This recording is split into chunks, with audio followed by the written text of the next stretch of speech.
You're going to hear the report today, aren't you? wait for the report. On which I cannot say that no road, no vote. No vote. Why can't you? Oh, because I can't say it. I just can't say it. Uncle Ibo White has food for thought. Let's stick to what he's known for. He wants to stay out of trouble this morning. We'll grant you that, Uncle. What's the message for today? Then, when BBC's Sex for Grades video came out, several people asked for my comment, but I avoided addressing the issue because it was not a new issue to me. There was no news there for me, and I was surprised that so many people were acting as if this was all new. In 2004, a young lady I was supporting through the university made a B- in a paper she was sure to make an A. This was her favorite subject, and she had prepared very well for the exams. So when she saw the results, she wondered what she might have gotten wrong, and so she went to her lecturer and asked him, "Sir, can you help me to understand why I made B- and not A? Where did I go wrong?" Now, let me say that a student being disappointed with her marks in a paper that she expected a better grade is not true. And often there is nothing to it more than the fact that the student failed to satisfy the requirements of the paper. So if the lecturer had said to this girl that she had not done as well as she thought she had, I would have accepted it without question.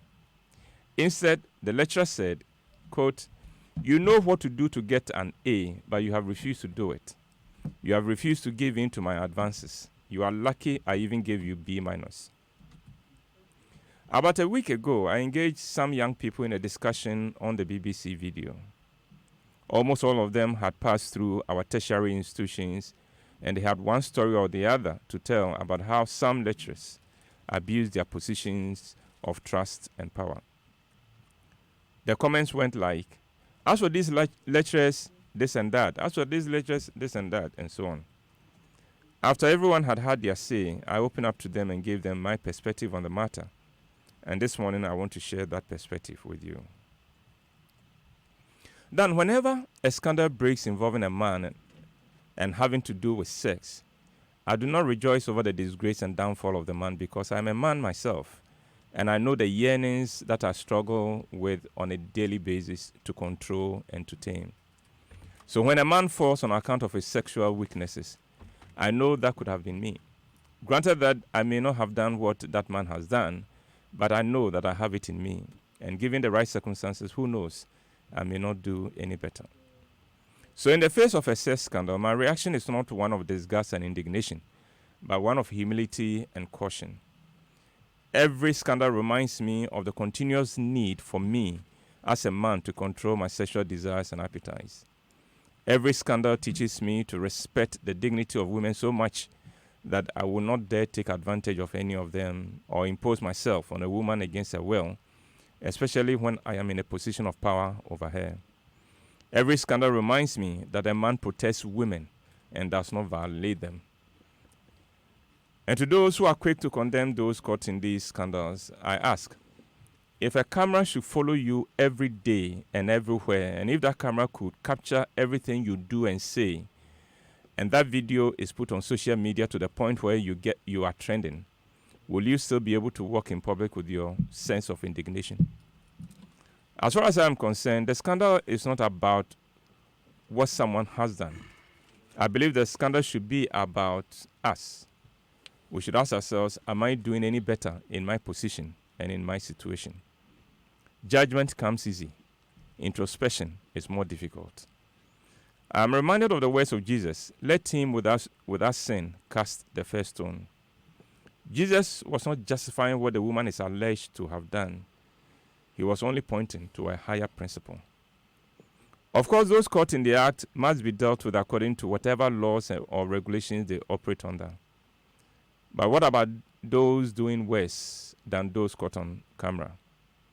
That is why the discussion needs to be broadened, because these scandals are symptomatic of a bigger malaise in our society. The bigger issue, however, is our attitude to women in our society. We have managed to build a society in which women can be abused and the perpetrators allowed to go with little more than a don't do it again kind of caution. We have built a society in which criminal cases are settled at home, especially if it is against women. We have managed to build a society that operates as if women are there to be abused, and they are abused at home, often by close relatives, and maid servants are abused in many households by the male members of the household. Women are abused in the workplace, women are abused in school and in church. And what happens? At home, the family puts a lid firmly on the matter and not much comes out of it. In the workplace, the perpetrator, who in most cases is a boss, is often allowed to go scot-free, or the woman, not the man, is transferred to another department. At school, she's told she's making it up or that she asked for it. And in church, the perpetrator is either transferred to another branch or merely suspended. We have built a society in which we encourage men to take advantage of women whenever they can. For instance, when a man is boss over women, there are people who expect that he will make a move on them. And if he doesn't, he is often derided and dismissed as a toothless bulldog.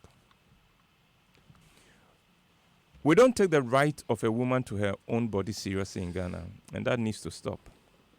But for that to stop, we need to stop pointing fingers at the few people caught on camera and find ways of sending a strong message that the woman is not there to be taken advantage of by whoever is in the position to do so. We need to begin to teach men that a true man honors women and protects them. I'm aware that some people have tried to muddle the waters in this scandal. They make the case that the girls in the universities these days aggressively go out of their way to seduce their lecturers into giving them grades they have not worked for. There are those who can give examples of ladies who did not even bother to present themselves in the exams room and yet made A's. To them, I say that that is a very different conversation. When people raise that in the face of men caught harassing girls sexually, it is like saying that thieves have become more desperate to steal these days, and so we should leave our doors open for them to rob us whenever they like. A male lecturer friend of mine at the University of Ghana shared his experiences of how far some of his female students went to try to seduce him. They went from calling and sending him explicit messages on phone to sitting in the front row of his class and purposefully exposing themselves to him as he lectured. When he had said all that, he said, "Ebo, they are joking. They will not get anywhere," and they didn't. With time, the message went through the department that he was not into the game, and it stopped. If you are not principled enough, you cannot blame anyone who takes advantage of your lack of principles to get her way. And that is where this whole BBC video should lead us, to re-examine our principles and to make us rededicate ourselves to the kind of principles that would ensure that no matter how many cameras are trained on us, we will not be found wanting. I admit that that is tough. But then again, if a society does not attempt what is tough, then that is a society in decline. Thank you very much, Uncle. And you've reminded me of some of the conversations I had with some other lecturers when this scandal came out. I spoke to someone who said, even if I appear in it, I don't care because I know I haven't done anything. Yeah. So, because on the flip side, there were lecturers who called me to ask me, do I know those who were in the video? Have they been approached? Because they were wondering if they were in the video. And on the other hand, I called other lecturers to find out. Said, we don't care. He said, look, I don't care if I appear in the video because I haven't done anything. Because it will not be anything I will be ashamed of. It will not be true. Yeah. So, anyway, it's very important. Mami made a statement when she came on the show a couple of weeks back, and she said that your principles should not be determined by how others have dressed. Yeah, it's very important. But then again, like you said, as men, we should know that. Yeah, when you hear that your friend's beard is on fire, jumping as well. Hey. Thank you very much, Aklebo, for joining us this morning. He brought us food for thoughts as he does every Monday and Thursday.